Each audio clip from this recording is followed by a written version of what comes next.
IPL cricket தொடரில் டெல்லி அணிக்கு எதிரான ஆட்டத்தில் லக்னோ அணி அபாரமாக பேட்டிங் செய்து கௌரவமான இலக்கை எட்டியது. லக்னோவில் நடைபெற்ற இந்த ஆட்டத்தில் டாஸ் வென்ற லக்னோ சூப்பர் கிங்ஸ் அணி முதலில் பேட்டிங்கை தேர்வு செய்தது.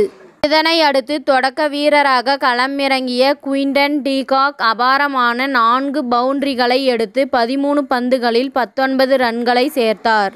இதையடுத்து KL ராகுல் பொறுப்பான ஆட்டத்தை வெளிப்படுத்தி நல்ல கம்பெனி கொடுத்தார்.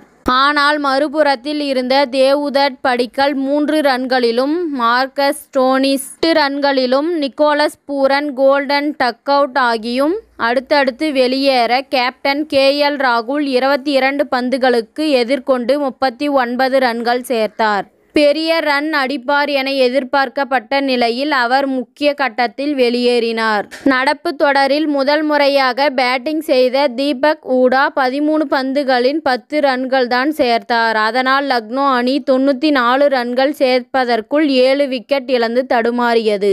8வது விக்கெட்டுக்கு அர்ஷத் கான் உடன் ஜோடி சேர்ந்த ஆயுஷ் பதோனி அபாரமாக விளையாடி லக்னோ அணியை சரிவிலிருந்து மீட்டது.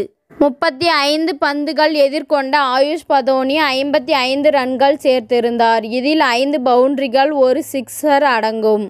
ஹர்ஷத் கான் 16 பந்துகளில் 20 ரன்கள் சேர்த்து 8வது விக்கெட்டுக்கு இந்த ஜோடி 73 ரன்கள் சேர்ந்தது.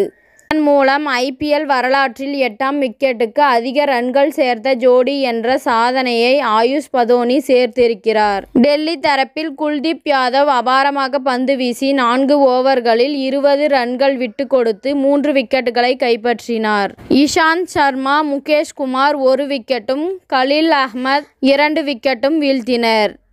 இத்துடன் இந்த செய்தி முடிவடைகின்றது. நன்றி, வணக்கம். மீண்டும் அடுத்த வீடியோவில் சந்திப்போம். மேலும் இதுபோன்ற சுவாரஸ்யமான தகவல்களை அறிய தமிழ் சிறை சேனலை சப்ஸ்கிரைப் பண்ணுங்க, ஷேர் பண்ணுங்க, லைக் பண்ணுங்க மற்றும் கமெண்ட் பண்ணுங்க.